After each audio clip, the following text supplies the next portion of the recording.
Assalamualaikum warahmatullahi wabarakatuh.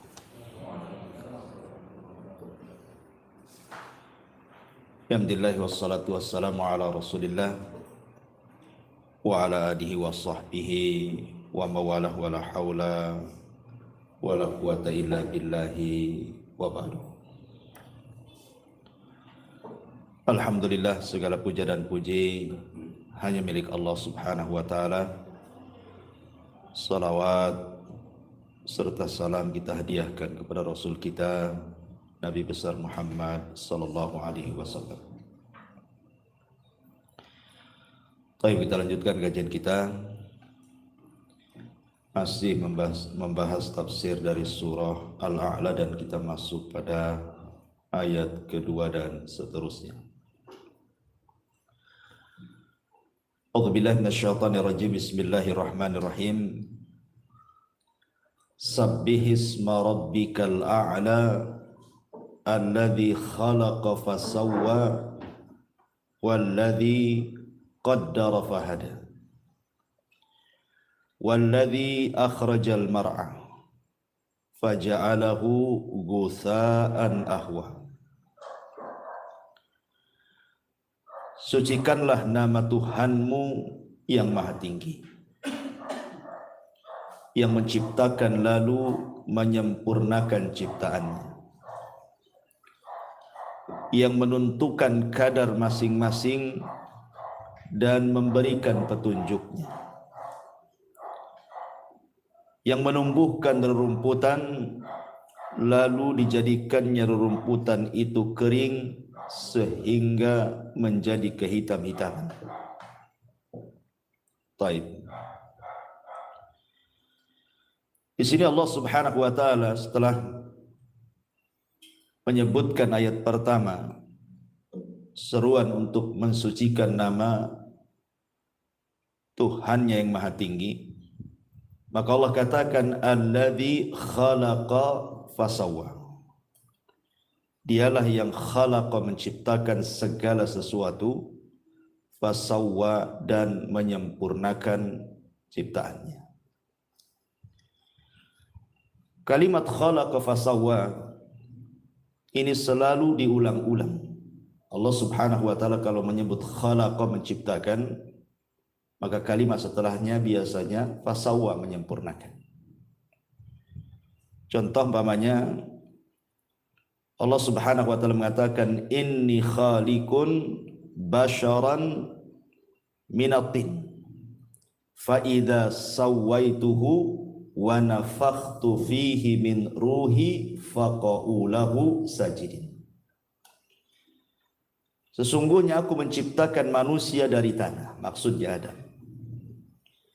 Maka apabila aku menyempurnakannya, maka aku tiupkan ruhku kepadanya, maka bersegeralah kalian wahai para malaikat sujud kepada Adam.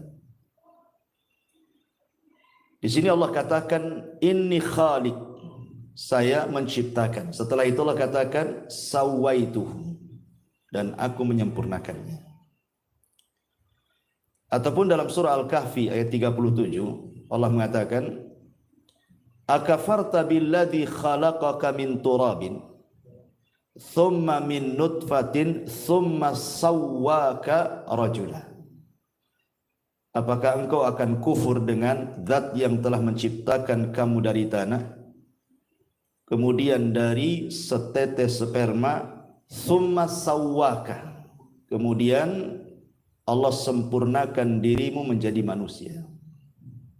Di sini ada kalimat khalaqaka, setelahnya sawwaka. Sama juga di sini alladzi khalaqa fasawwa. Lalu apa makna khalaqa fasawwa? Qaddara fahada. Ini yang kita akan bahas sedikit di malam hari ini. Ma'asyiral muslimin yang dimuliakan Allah Subhanahu wa taala. Di dalam surah Al-Hasyr ayat 24 Allah Subhanahu wa taala berfirman, huwallahul khaliqu al-bari'u al-musawwiru lahul asmaul husna. Dialah Allah Al-Khaliq yang menciptakan. Al-Bari menyelesaikan ciptaannya, Al-Musawwir yang membentuk. Artinya 3 nama Allah Subhanahu wa taala ini proses pembuatan manusia dalam janin. Al-Khaliq, Al-Bari, Al-Musawwir. Ini 3 nama Allah menjelaskan tentang proses penciptaan manusia dalam janin. Dan kita tahu bahwa di antara kuasa Allah Subhanahu wa taala, ikhwan, Allah Subhanahu wa taala ketika menciptakan manusia itu dalam proses, tidak sekali ciptaan. Allah mengatakan wallahu khalaqakum atwarah. Dan Allah Subhanahu wa taala menciptakan kalian itu dalam tingkatan kejadian. Artinya bukan dalam satu kejadian saja. Dari ciptaan ke ciptaan, dari ciptaan ke ciptaan, dan begitu seterusnya. Barulah kemudian menjadi manusia. Kita lihat dalam hadis Abdullah ibn Mas'ud radhiyallahu an, ketika Nabi SAW menjelaskan tentang proses penciptaan manusia. Kata Nabi SAW, bahwa manusia itu dikumpulkan selama 40 hari dari segumpal air mani. Kemudian 40 hari berikutnya berubah menjadi segumpal darah. Kemudian 40 hari berikutnya menjadi segumpal daging. Baru setelah itu diutus malaikat dan ditiupkan ruh kepadanya, seraya dicatat rizkinya, amalnya, ajalnya, bahagia dan celakanya. Begitu dalam hadis Abdullah ibn Mas'ud radhiyallahu anhu. Artinya bahwa Allah menciptakan manusia itu dalam penciptaan ke penciptaan. Pertama Allah ciptakan segumpal sperma dulu. Sperma laki-laki yang masuk kepada rahim perempuan ini jumlahnya jutaan, ikhwan. Begitu kan, sampai 20 sampai 300 juta. Tapi yang satu saja kan yang jadi. Jadi dari sekitar 300 juta itu yang jadi cuma satu. Kalau yang satu ini jadi, maka yang lainnya mati dan akan menjadi makanannya. Artinya bahwa kalau seandainya Allah takdirkan nih yang 300 juta itu hidup semua jadi manusia, kira-kira Batam ini cukup enggak? Seandainya setiap satu orang ketika mengeluarkan sperma itu membuahi 300 juta per orang kali penduduk Batam ini, kira-kira cukup enggak Batam ini? Enggak akan cukup. Oke, dengan Tanjung Pinang, Sak Kepri enggak akan cukup. Artinya bahwa ketika Allah Subhanahu wa taala kemudian mengeluarkan sampai 300 juta itu, yang jadi cuma satu yaitu antum. Ini nikmat Allah Subhanahu wa taala. Berarti antum dipilih dari 300 juta itu. Nikmat kan itu ya? Nikmat. Rupanya kita pula yang dipilih dari 300 juta itu. Lah ketika Allah Subhanahu wa taala sudah memilih kita, penciptaan yang pertama dalam bentuk sperma dulu. Ini penciptaan pertama, atwar pertama. Kemudian taur yang kedua, atwar yang kedua, 40 hari berikutnya baru segumpal daging, darah dulu. Setelah itu Allah ciptakan lagi dari segumpal darah menjadi segumpal daging. Lihat, dari ciptaan ke ciptaan, dari ciptaan ke ciptaan. Itulah yang Allah katakan wallahu khalaqakum atwara. Dan Allah ciptakan kalian itu bukan dalam tingkatan kejadian satu kali saja, tapi bertingkat-tingkat. Dan ini kuasa Allah Subhanahu wa taala. Walaupun dalam hadis Abdullah ibn Mas'ud itu menjadi khilaf kapan ruh itu ditiup kepada janin. Karena biasanya janin itu di umur 40 hari saja sudah ada gerakan. Sudah ada gerakan tuh. Tanyalah ke istri antum yang hamil. Sudah ada gerakan tuh. Kalau pamannya kita datang ke dokter kan itu ya, nanti di USG kan ada gerakan. Apakah gerakan ini maknanya ruh yang ditiupkan pada 40 hari pertama? Ataukah ruh itu ditiupkan setelah 4 bulan, artinya 40 hari ketiga. 40 hari kan itu ya. Kalau digenapkan menjadi 4 bulan. Ada yang mengatakan bahwa di 40 hari pertama itulah ruh ditiupkan. Karena ada tajrubah. Buktinya ada gerakan di situ. Berarti hidup. Kan itu. Kalau hidup berarti ada ruhnya. Tapi ada yang mengatakan bahwa tidak, ruh itu ditiupkan oleh Allah Subhanahu wa taala lewat malaikat yang menjaga rahim itu ketika bayi berusia 44 bulan atau 40 yang ketiga. Berdasarkan zahir hadis. Ya kan, zahir hadisnya kan begitu. 40 pertama segumpal mani, 40 hari kedua segumpal darah, 40 hari ketiga segumpal daging, baru ditiupkan ruh. Nah, berarti setelah 4 bulan baru tiupkan ruh. Dan ini yang banyak dikuatkan oleh jumhur mayoritas para ulama. Jadi ruh ditiupkan itu ketika janin berusia 4 bulan. Dari sini berlaku hukum-hukum fikih nantinya. Ya, seperti umpamanya kalau kegugurannya sebelum 4 bulan berarti bukan keguguran manusia. Ya, keguguran daging gitu saja. Tidak perlu dimandikan, tidak perlu dikafankan, tidak perlu disolatkan, tidak pula dikuburkan di kuburan kaum muslimin karena belum jadi orang. Ya.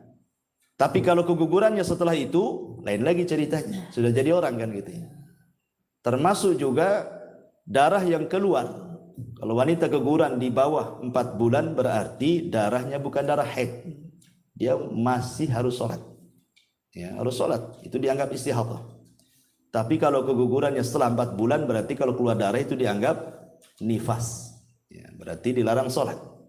Nah, jadi harus dibedakan tuh. Terlahir hukum-hukum fikihnya. Itu kita tidak bahas. Ya. Intinya bahwa di sini Allah Subhanahu wa taala berfirman, wallahu khalaqakum atwara. Dialah Allah yang menciptakan kalian dalam tingkatan-tingkatan kejadian. Dari segumpal sperma menjadi segumpal darah, dari segumpal darah menjadi segumpal daging, barulah terbentuk manusia. Itulah musawwir namanya. Allah membentuk. Ada kepalanya, ada kakinya, ada tangannya. Baru setelah selesai dari penciptaan sempurnalah bentuk manusia. Itulah makna al-bari. Ya, bari itu kalau ada dalam bahasa Arab, kalau orang sakit kemudian sembuh, itu disebut bari'ah. Dia telah sembuh. Gitu ya. Artinya kalau dalam penciptaan berarti sudah selesai penciptaannya. Sudah terbentuk manusia. Makanya 3 nama Allah ini, Al-Khaliqul Bari'ul Musawwir, ini kejadiannya semua di alam rahim. Baru kemudian setelah keluar ke alam dunia, inilah yang disebut dengan fasau taswiyah namanya. Allah katakan di sini alladzi khalaqa fasawwah. Nah, baru kemudian terjadi taswiyah, penyempurnaan. Apa yang dimaksud taswiyah di sini, ikhwan? Ini kan arti secara bahasa saja, taswiyah gitu ya. Di sini diartikan lalu menyempurnakan ciptaannya. Lalu apa mana sawwa di sini atau taswiyah di sini? Untuk memudahkan sebuah definisi, saya akan buatkan contoh saja biar antum paham. Kalau antum punya mobil, antum bangun rumah, antum punya mobil, otomatis mobil itu harus ada garasinya. Kemudian antum buat garasi lebih kecil dibandingkan mobilnya. Kemudian mobilnya antum paksa ke garasi, hancur nggak rumah tuh? Hancur. Berarti garasi itu tidak taswiyah namanya, tidak seimbang dengan mobilnya. Harusnya kalau buat garasi kan harus lebih besar dibandingkan mobilnya. Mobilnya masuk, itulah baru taswiyah. Ya. Jadi para ulama mengatakan, jadi makna taswiyah itu ayyakuna syai' ala qadri hajatihi. Hendaklah sesuatu itu direncanakan sesuai dengan hajat kebutuhannya. Itu disebut taswiyah.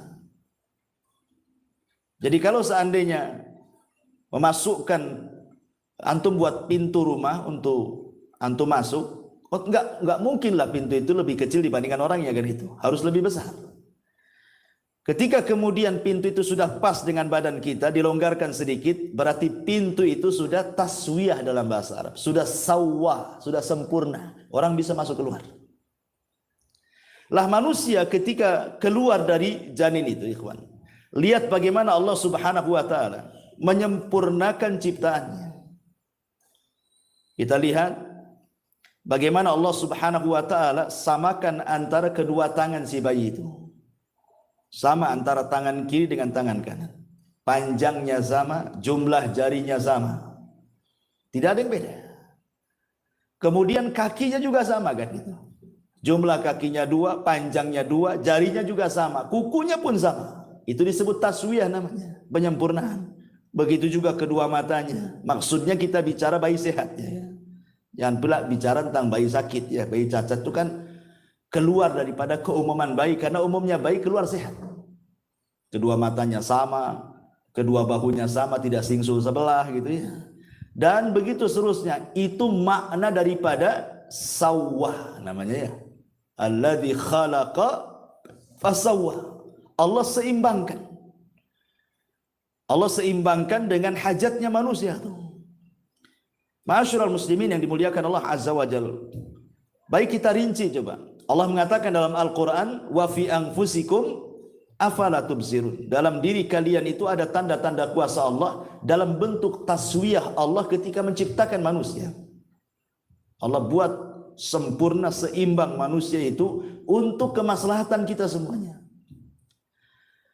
Kita lihat saja, mungkin Pak Jul ya orang kesehatan kan paham. Kalau kaki saja itu tidak sama panjangnya, berarti ada masalah tuh. Ya, maka harus dikeretak abal-abal apa namanya, supaya sama kan. Kalau tidak sama kan berarti badan ini ada masalah. Ya ada masalah. Kalau tidak sama panjangnya itu ada masalah dengan badan dia. Kenapa? Karena Allah menciptakan manusia itu taswiyah.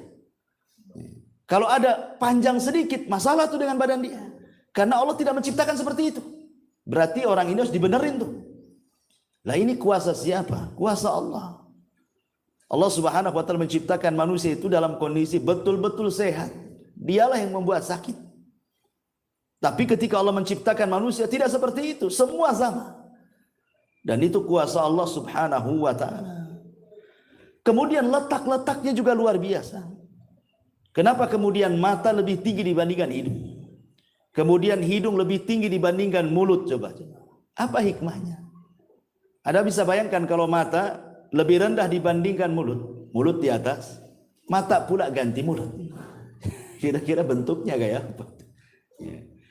Karena dalam wajah itu kan ada 3 pengetahuan. Pertama, ilmu tentang warna dan bentuk. Ilmu tentang warna dan bentuk. Dan itu hanya ada pada pandangan.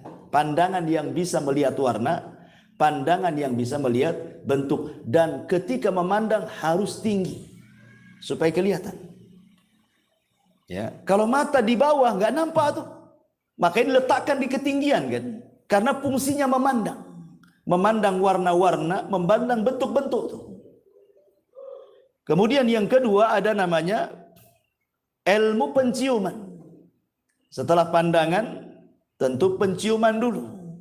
Dan itu hanya bisa dilakukan oleh hidung. Maka diletakkan hidung. Baru di bawahnya ilmu at-ta'mi. Ilmu at-ta'mi itu merasakan sesuatu. Manisnya, pahitnya. Dan begitu seterusnya. Makanya Allah letakkan betul-betul sesuai dengan letaknya. Mata di sini, hidung di sini, kemudian mulut di sini. Kemudian bentuknya coba. Coba kelopak mata ini, ikhwan. Ini kan tipisnya. Kelopak mata kita ini tipis. Tapi bibir kita ini tebal. Kita balik seandainya. Yang tipis di sini, yang tebal pula di sini. Kira-kira antum bisa berkedip? Kalau seandainya di kelopak mata itu setebal bibir, gak bisa antum berkedip. Makanya Allah Subhanahu wa taala buat tipis tuh di sini kelopak mata itu, kulitnya. Dan bibir ini dibuat tebal supaya bisa bicara. Begitulah Allah Subhanahu wa taala betul-betul gitu ya, taswiyah itu menjajarkan Termasuk juga gigi kan, gerham sebelah kiri, gerham sebelah kanan, atas bawah, betul-betul seimbang. Coba kalau seandainya yang atas besar, sebelah kanan, sebelah kiri kecil, macam mana kita mau ngunyah? Tidak bisa. Ya. Jadi ini kuasa semua, kuasa Allah subhanahu wa ta'ala yang memang Allah subhanahu wa ta'ala sudah buat sedemikian rupa. Makanya Allah mengatakan, laqad khalaqnal insana fi ahsani taqwim. Sungguh manusia itu dibentuk dengan sedemikian rupa. Ya, luar biasa. Seperti namanya, kenapa tangan ini agak kering, basahnya sedikit gitu ya. Kaki lebih kering lagi, basahnya lebih sedikit lagi. Tapi kalau muka biasanya kan berminyak, basahnya lebih banyak kan itu ya. Nah, ini kan juga ada rahasianya. Karena memang kaki ini tempat berpijak. Ya otomatis juga harus ada minyak-minyak sedikit lah berkilo-kilo kan itu. Jadi memang sudah diatur oleh Allah subhanahu wa ta'ala.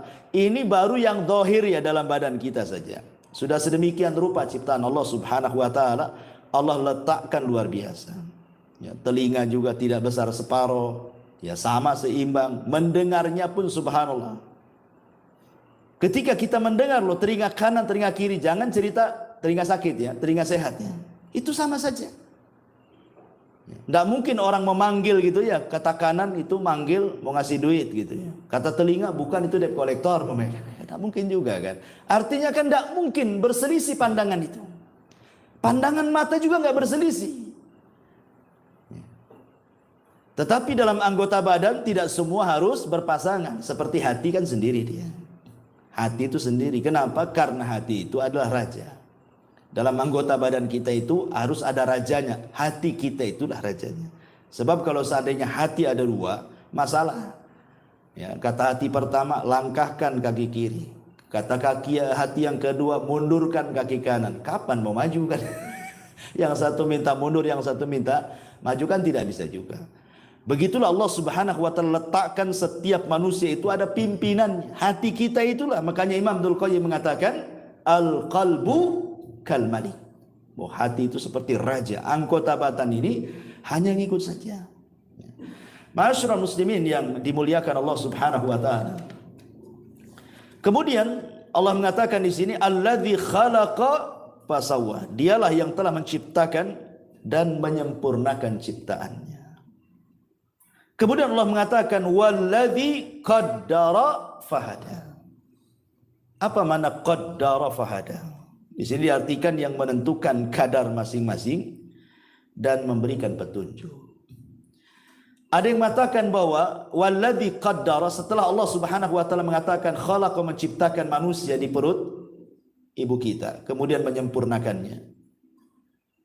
Kemudian Allah Subhanahu wa taala qaddar. Qaddar itu artinya qaddara makhrajal khuruj. Qaddara makhrajal khuruj. Jadi Allah Subhanahu wa taala takdirkan bahwa janin ini sudah diletakkan di mana dia letak, keluar dari rahim seorang ibu. Allah tidak keluarkan dari mulut seorang wanita. Allah juga tidak mengeluarkan dia dari lubang duburnya. Tapi Allah Subhanahu wa taala sudah mentakdirkan dia memang harus keluar dari situ. Ya, dari kubulnya. Dan itu maknanya qaddar. Kemudian fahada, setelah itu kemudian Allah berikan petunjuk untuk kehidupannya. Dia pun kemudian langsung mencari makanannya dari susu ibunya. Itu namanya qaddar fahada dalam satu penafsiran. Ada juga yang mengatakan bahwa qaddar di sini artinya qaddara rizqahu. Jadi setiap manusia itu sudah ditakdirkan rizkinya. Kemudian fahada, Allah kasih petunjuk bagaimana cara mencarinya. Dan ini penting ikhwan. Manusia ketika mencari rizki itu ada yang ekstrim kanan, ada yang ekstrim kiri. Yang ekstrim kanan, mereka menghabiskan semua waktunya hanya untuk mencari dunia, cari rizki saja. Otaknya itu duit saja. Itu yang pertama. Sehingga dia melupakan bahwa rizki itu sudah dicatat. Sehebat apapun Anda mencari rizki, tetap saja yang Anda dapatkan itu cuma seperti itu. Kan sudah ditentukan rezekinya. Nggak mungkin bertambah, ya nggak mungkin berkurang.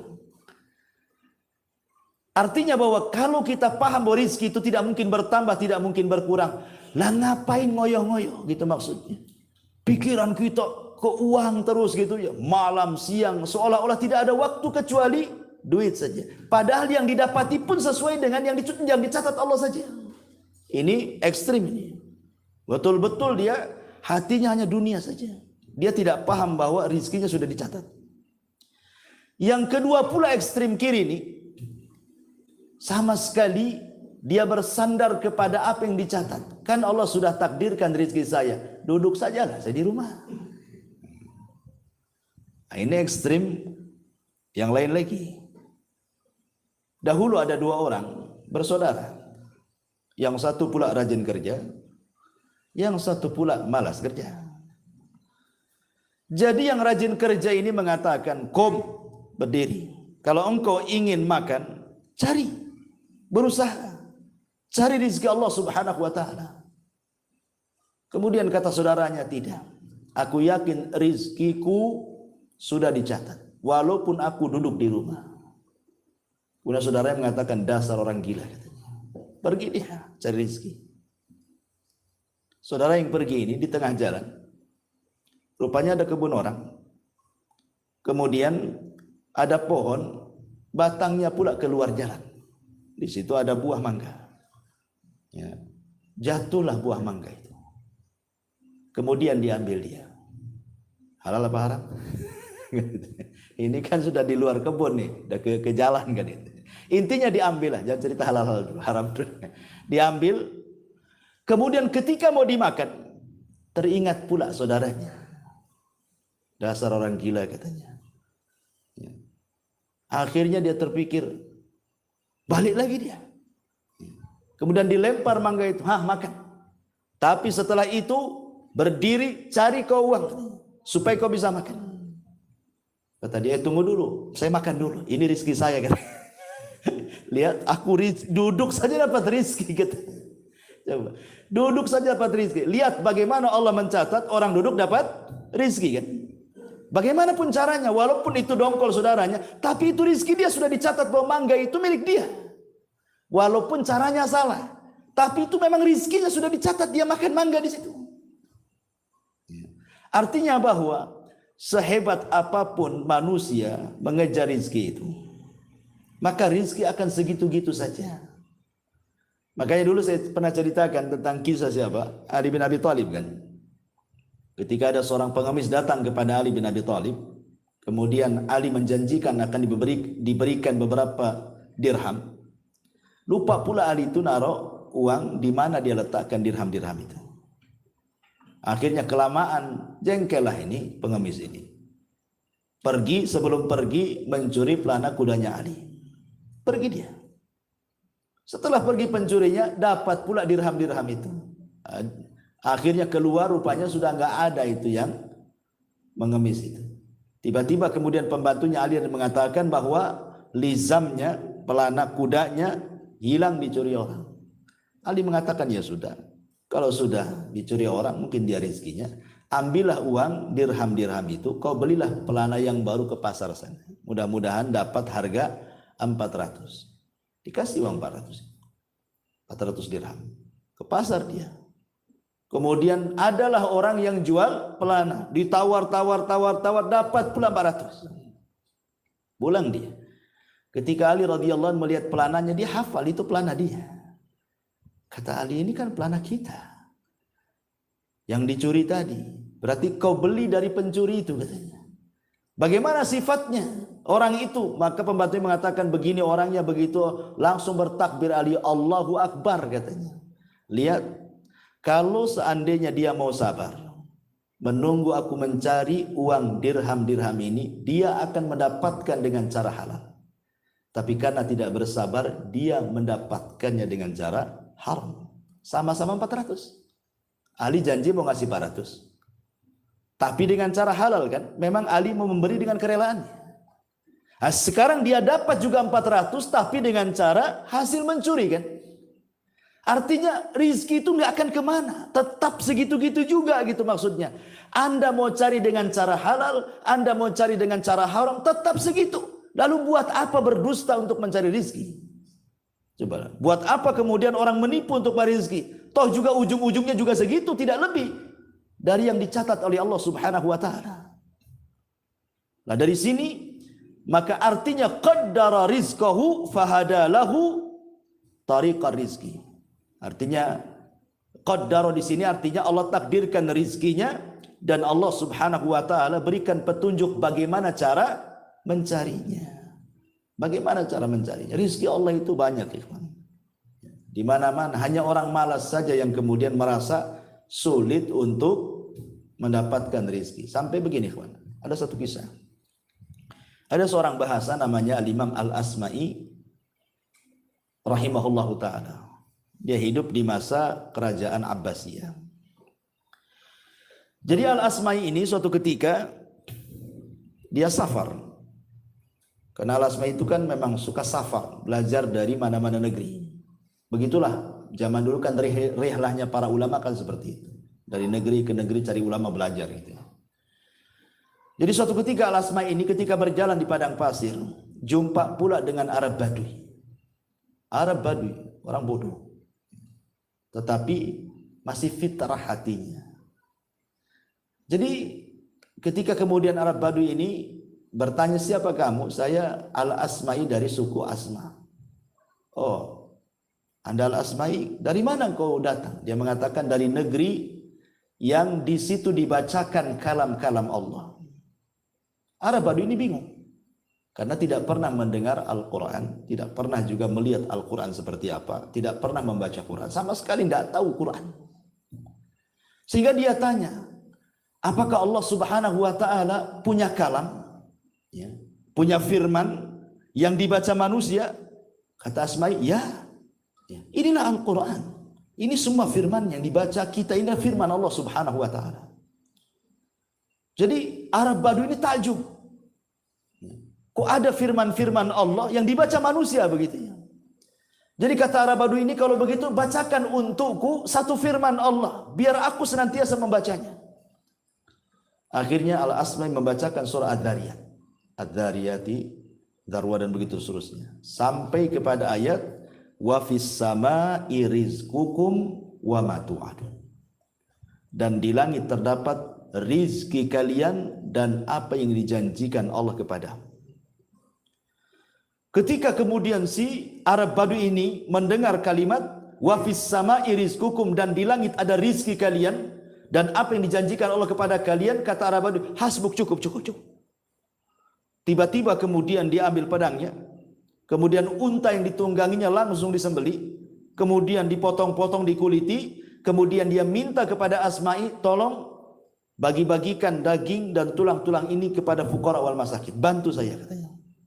Langsung kemudian dibagi-bagikan kepada orang yang lalang itu. Akhirnya habis. Setelah habis daging untanya, dia patahkan pedangnya, kemudian dikubur. Kemudian sambil berjalan dia membaca wa fis sama'i rizqukum wa ma tu'adun. Wa fis sama'i rizqukum wa ma tu'adun, sampai pergi. Dia baca terus ayat ini. Al-Asma'i ketika melihat hal ini takjub dia. Dia mengatakan, demi Allah, aku sudah 30 tahun lebih sering lewat dengan ayat ini, wa fis sama'i rizqukum wa ma tu'adun, tetapi tidak punya pengaruh seperti pengaruhnya Arab Badui ini, katanya. Dia baru baca satu kali Al-Quran, tidak pernah kenal Al-Quran. Itulah Al-Quran yang pernah dibaca. Tapi dia begitu yakin bahwa di langit itu ada rizki baginya dan apa yang dijanjikan Allah kepadanya. Sampai dia sembelih itu dia bagi-bagikan. Karena dia tidak takut bahwa rizkinya Allah tanggung. Itu maksudnya. Akhirnya beberapa tahun kemudian Al-Asma'i ini diajak haji oleh Khalifah Harun Ar-Rasyid rahimahullahu ta'ala. Setelah 2 tahun 3 tahunan begitu, berangkat dari negerinya menuju Mekah. Ketika di Mekah, dia mendengar ada orang membaca wa fis sama'i rizqukum wa ma tu'adun. Dia kenal dengan suara itu kan itu. Lah kok ada di sini dia, katanya. Orang Badui ini kok ada di sini? Pas didekati, betul orang itu adalah orang yang diajarkan Lafad wa fis sama'i rizqukum wa ma tu'adun, dan di langit itu ada rizki kalian dan apa yang Allah janjikan kepada kalian. Dipanggil Arab Badui ini. Kemudian Arab Badui ini senang karena berjumpa dengan Al-Asma'i dan dia mengatakan, ya Asma'i, laqad wajadna ma wa'adana rabbuna. Ya Asma'i, yang dijanjikan Arab kami semua sudah aku rasakan. Semua yang dijanjikan Allah, wa fis sama'i rizqukum, itu betul-betul terjadi katanya. Kemudian dia mengatakan, ya Asma'i, kalau bisa berikan satu ayat lagi untukku katanya, biar aku kuamalkan. Akhirnya Al-Asma'i melanjutkan ayatnya, ayat daripada wa fis sama'i rizqukum wa ma tu'adun. Apa bunyinya? Fa wa rabbis sama'i wal ardi innahu lahaqqun mithlama annakum tantiqun. Maka demi Tuhan langit dan bumi, sungguh apa yang dijanjikan itu pasti terjadi seperti yang kalian ucapkan.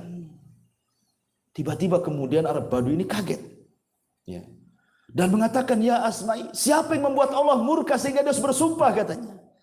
Aku yakin nggak perlu bersumpah dia. Kan lafadznya gini, seolah-olah Allah itu tidak yakin dengan yang diucapkan. Itu pemahaman Arab Badui.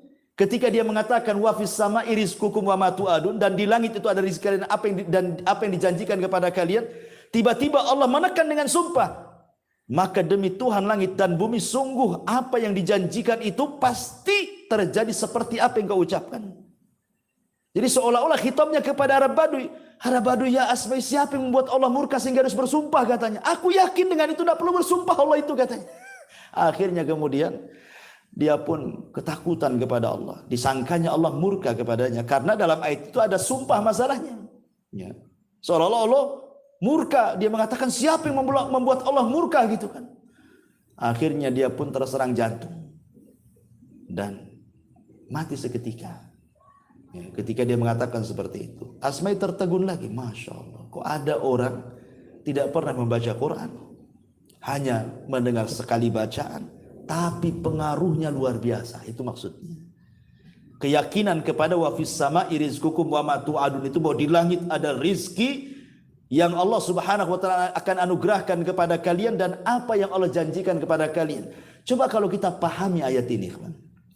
Tidak mungkin orang itu kemudian stres dengan rizki.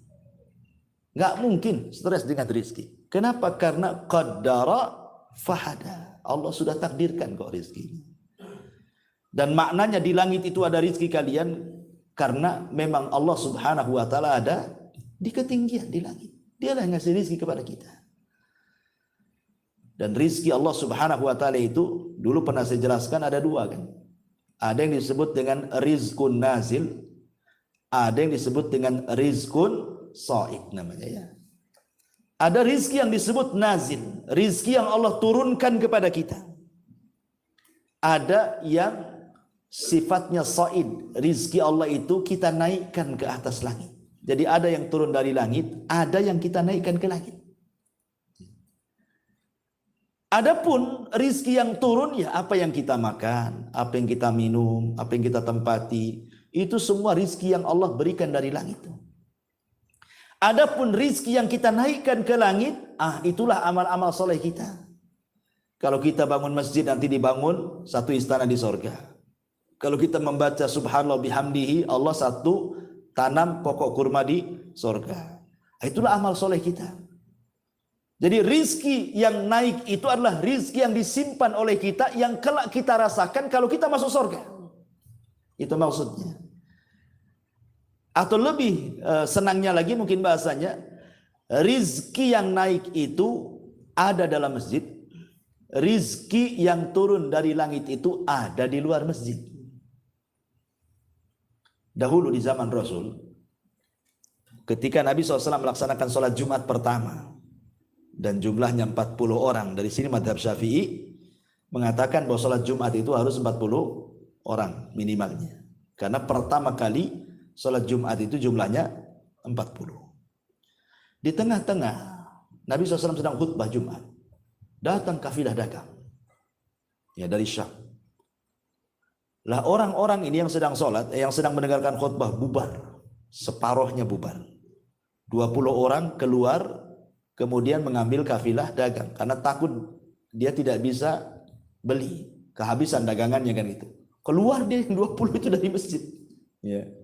Dari sini juga kemudian ada mazhab yang mengatakan bahwa minimalnya sholat Jumat itu 20. Karena yang 20-nya keluar mengejar jualan tadi karena ada kafilah dagang dari Syam. Dari sinilah Allah Subhanahu wa taala turunkan ayat kan. Turunkan ayat surah Al-Jum'ah. Wa idza ra'au tijaratan aw lahwan infaddu ilaiha wa tarakuka qa'ima. Qul ma indallahi khairun minal lahwi wa minat tijarah wallahu khairu razikin. Dan apabila mereka melihat perdagangan atau permainan, mereka pun berpaling darinya. Dan mereka meninggalkan engkau wahai Muhammad dalam kondisi engkau berkhutbah berdiri. Ya. Katakan ya Muhammad kepada mereka bahwa yang di sisi Allah itu jauh lebih baik dibandingkan permainan perniagaan itu. Karena Allah sebaik-baik pemberi rizki. Lihat bagaimana Allah Subhanahu wa taala menegur di sini. Yang lari mengejar rizki di luar masjid, ya, tidak lebih baik dibandingkan orang yang tetap ikut sholat Jumat bersama Nabi, gitu maksudnya. Dari sini menunjukkan bahwa rizki yang naik jauh lebih baik dibandingkan rizki yang turun. Walaupun kenyataannya kalau saya tanya dengan jujur, antum milih rizki yang naik apa rizki yang turun? Nggak mungkin antum bilang rizki yang naik. Buktinya sudah sedekah bakhil. Pasti antum pilih rizki yang turun kan? Karena itu yang nampak, mobilnya nampak, rumahnya nampak, uangnya nampak gitu ya. Maunya kita yang nampak-nampak saja. Adapun di sana di sorga itu kan macam cerita, ya, nggak yakin. Ya. Sehingga karena nggak yakin itu, walaupun antum nganggur ada masjid kerja bakti, tidak mau datang juga antum ke situ. Katanya rizki yang naik lebih antum utamakan dibandingkan rizki yang turun. Tapi kenyataan di lapangan tidak seperti itu. Itulah karena apa? Manusia sudah dikuasai dengan dunia. Dan yang lebih hebat lagi dari kuasa Allah, qaddara fahada. Allah Subhanahu wa taala sudah mentakdirkan rizki dan memberikan petunjuk untuk mencari rizkinya. Ingat bahwa semua yang ada di langit, semua yang ada di bumi, kiri, kanan, atas, bawah, itu rizki bagi manusia secara umum. Kenapa Allah menciptakan langit? Untuk siapa? Untuk kita. Kenapa Allah ciptakan bumi? Untuk siapa? Untuk kita. Makanya Allah Subhanahu wa taala mengatakan, alladzi ja'ala lakumul arda firasya. Dialah yang telah menjadikan bumi terhampar untuk siapa? Untuk kalian. Itu rizki. Bumi terhampar, kita bisa berjalan di bumi, itu rizki itu. Kemudian was-sama'i binaan, was-sama'a binaan, dan Allah jadikan langit sebagai bangunan, atap bagi kita, naungan bagi kita, itu rizki juga. Kemudian wa anzala minas sama'i ma'an, Allah turunkan dari langit air, air rizki juga, kan gitu ya. Fa akhraja bihi minas thamarati, dan Allah keluarkan dari bumi itu buah-buahan, rizqan lakum, itu semua rizki bagi kalian. Jadi Allah Subhanahu wa taala menciptakan makhluk ini semuanya rizki bagi kita sebenarnya. Kalau seandainya ayam bisa bicara, pasti ayam akan ngomong, aku ini diciptakan untuk kau makan. Kalau seandainya kambing, sapi itu bisa bicara, maka mereka akan mengatakan seperti itu. Aku diciptakan itu untuk kalian makan sebenarnya. Kalau seandainya jeruk, durian, apalah namanya, buah-buahan, rambutannya, kesemaknya, salaknya bisa bicara, pasti mereka akan mengatakan, aku ditumbuhkan Allah untuk kalian makan. Tapi kan mereka tidak bicara. Tapi itu kenyataannya kan seperti itu. Artinya bahwa manusia itu betul-betul dimuliakan oleh Allah Subhanahu wa taala, sampai seisi langit dan bumi itu sebenarnya untuk manusia. Saking mulianya manusia. Luar biasa itu ya. Taib asyrul muslimin yang dimuliakan kembali. Kemudian penafsiran yang berikutnya, qaddara fahada. Allah tentukan rizkinya, kemudian Allah berikan petunjuknya bagaimana cara mencari rizkinya. Terkadang ikhwan, ada makhluk yang Allah ciptakan itu madarat bagi manusia. Contoh, Allah menciptakan tikus, itu madarat bagi manusia. Tapi setelah itu Allah ciptakan kucing, maka tikus menjadi ketakutan dengan kucing kan gitu. Jadi saling takut-takutan tuh. Manusia takut sama tikus, tikus pula takut sama kucing. Ya. Artinya bahwa rizki kita diambil tikus. Tikus sendiri rizkinya kucing. Itulah qaddara fahadah ya. Kadang-kadang Allah ciptakan ini untuk menjadi rizki ini pula menjadi rizki orang lain. Itu juga makna qaddara fahadah. Bahkan yang luar biasa, kita lihat bahwa ada ulatnya.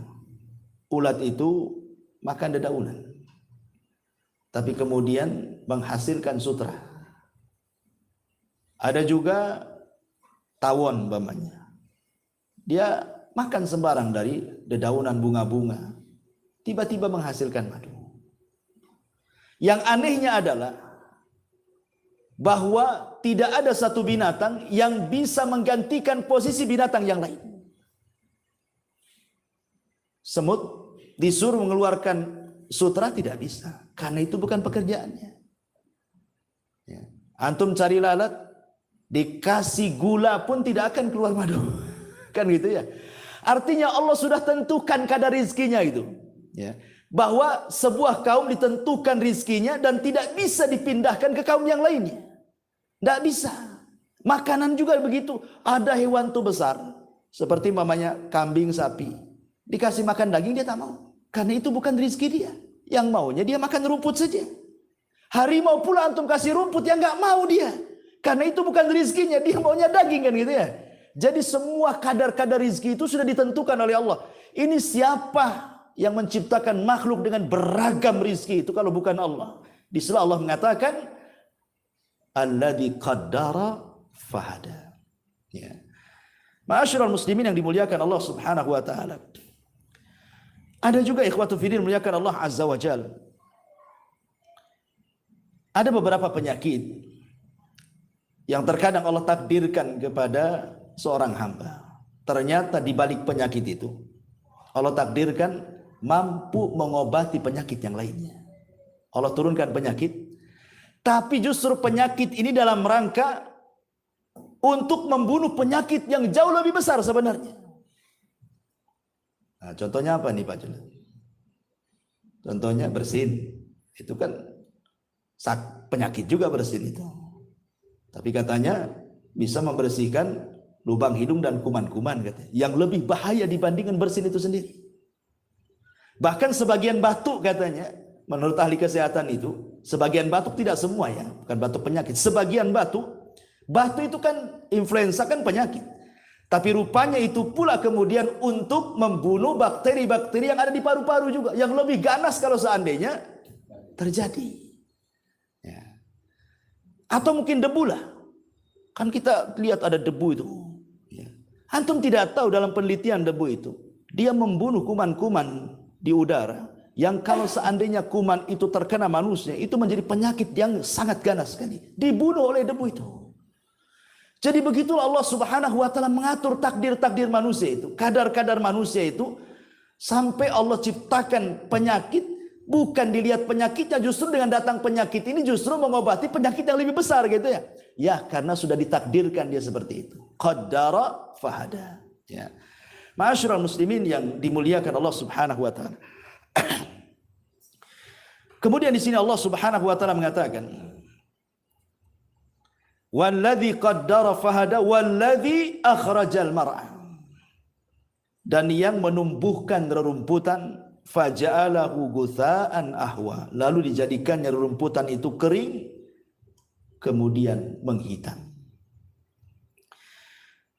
Al-mar'a itu artinya rumput yang sudah siap jadi, siap makan. Karena Quran itu membahasakan dengan 3 bahasa, harthun, zar'un, mar'ah gitu ya. Harthun menanam, zar'un kemudian mulai menani, kemudian mar'ah itu sudah tumbuh. Itu bahasa Arabnya seperti itu. Harthun, zar'un, mar'ah. Lah mar'ah ini rerumputan, dedaunan dan semacamnya, ada yang memang hasil olah manusia. Seperti manusia tanam padi, tanam sayur gitu ya, bayam, kangkung dan yang semacamnya. Ada yang memang Allah Subhanahu wa taala tumbuhkan tanpa harus tenaga manusia. Dan dua-duanya bisa dimakan. Manusia juga makan rumput, ya bukan jenis rumput yang dimakan kambing tentunya ya. Maksud rumput di sini ya bayam gitu ya. Kangkung itu kan jenis-jenis rumputan juga, mar'ah dalam bahasa Arabnya. Ya. Dan subhanallah, kita lihat bahwa tidak semua binatang juga makan rumput. Tidak semua binatang makan rumput. Ya. Tetapi kebanyakan binatang-binatang yang dimakan manusia, mereka makan rumput. Kambing makan rumput. Ya. Sempat kambing kayak harimau, ikhwan. Apa nggak susah hidupan? Siapa yang mau ternak kambing? Coba sempat kambing atau yang lebih besar sapi makan daging kayak harimau. Nggak ada orang ternak sapi kan. Bagaimana Allah berikan nikmat binatang-binatang ternak yang hidup sehari-hari bersama manusia itu. Ada kemiripan makan dengan kita. Ya, supaya kita mudah makan dagingnya. Sempat dia kayak harimau, nggak ada yang makan daging sapi ya kan. Antum pun takut dimakan dia kan itu ya. Bagaimana Allah Subhanahu wa taala memberikan nikmat yang luar biasa. Ma'asyiral muslimin yang dimuliakan Allah Azza wa Jalla. Kemudian Allah mengatakan, "Walladzi akhrajal mar'a", dialah yang menumbuhkan mar'a. Dialah yang menumbuhkan segala sesuatu itu yang menumbuhkan Allah. Segala sesuatu yang menciptakan Allah. Dia khalaq. Tumbuh itu menumbuhkan karena ada seorang dokter, orang yang sudah titel doktor di Amerika sana. Ya. Kita tahu bahwa dia mau eksperimen soal menetaskan telur di sebuah kotak kemudian dikasih listrik dengan suhu sekian. Ya. Kita tahu bahwa lihat ayam ketika mengerami telur. Ayam ketika mengerami telur kan kadang-kadang dia ngerami, kadang-kadang dia pergi. Ya. Nanti dibalik tuh sama ayam tuh telur itu, nggak dalam satu posisi kan. Nanti dibalik. Karena bawah itu biasanya makanan untuk yang di atas, makanya dibalik-balik. Jadilah dia ayam. Sehingga kemudian sang dokter ini, dia coba kemudian membuat eksperimen. Dibuatlah kotak dengan suhu seperti ayam mengerami telurnya, suhunya sekian. Dibuat. Dia tidak paham kalau ayam itu membolak-balikan telur. Dia biarin aja seperti itu. Akhirnya sudah lama tak jadi-jadi. Semua busuk telurnya. Semua busuk telurnya. Coba. Siapa yang ngajari ayam mengerami sehingga tidak ada yang mati? Semua netes. Ini dokter belajar. Dia sekolah namanya titelnya dokter. Artinya kan dari SD, SMP, SMA, S1, S2 dokter kan begitu kan. Dia tidak bisa menetaskan telur. Ayam tidak belajar SD, SMP, SMA. Nggak ada. Ya. Dokter ini lupa bahwa walladzi qaddara fahada walladzi akhrajal mar'a. Itu dia lupa di situ. Bahwa yang menakdirkan, yang menciptakan, yang menumbuhkan itu Allah. Ya.